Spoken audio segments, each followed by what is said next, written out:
rated M for mature. Hey there, Resident Evil fans. Brelston from Capcom Unity here, and today I'm going to run through some of the distinguishing features for Resident Evil Revelations. First up, and probably most important to longtime fans, is the focus on claustrophobic hallways, shambling bad guys, and, horror. A large chunk of Revelations takes place on the Queen Zenobia, a derelict cruise ship that's jam-packed with creatures mutated by the T-Abyss virus. If you've ever been on a big boat, there ain't a lot of space in those hallways, so expect a lot of close calls with those blood-sucking baddies. These close calls can be avoided by the quick evade mechanic similar to the one found in Resident Evil 3. By tapping the stick forward or backward at the right time, Jill, Chris, or any of the other playable characters will lunge out of the way and avoid damage. This is a critical move to learn, as you won't always have enough ammo or health to tackle everything in your path. Speaking of ammo and health, Revelations introduces the Genesis gun, which lets you scavenge for loose ammo, scan enemies, and eventually earn a free green herb when you reach a 100% scanning total.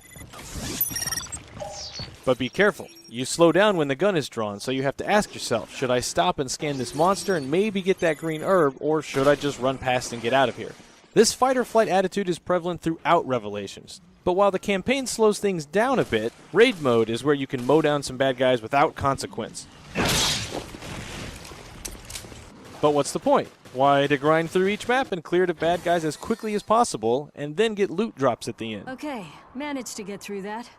These drops usually come in the form of new guns or custom parts that give your weapons all kinds of unique properties like stun damage, increased fire rate, or just plain old damage boosts.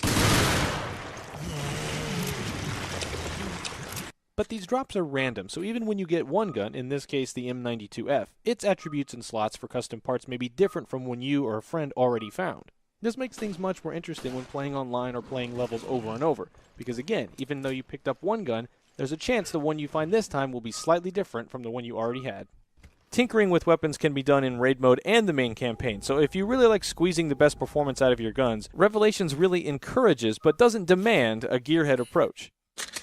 Raid mode also stars heavily modified versions of the campaign enemies. So like this ooze creature is super tall and also has that shield icon next to his life bar, meaning he soaks up more damage than a typical ooze monster, while this little guy moves a lot faster than the rest of his pals.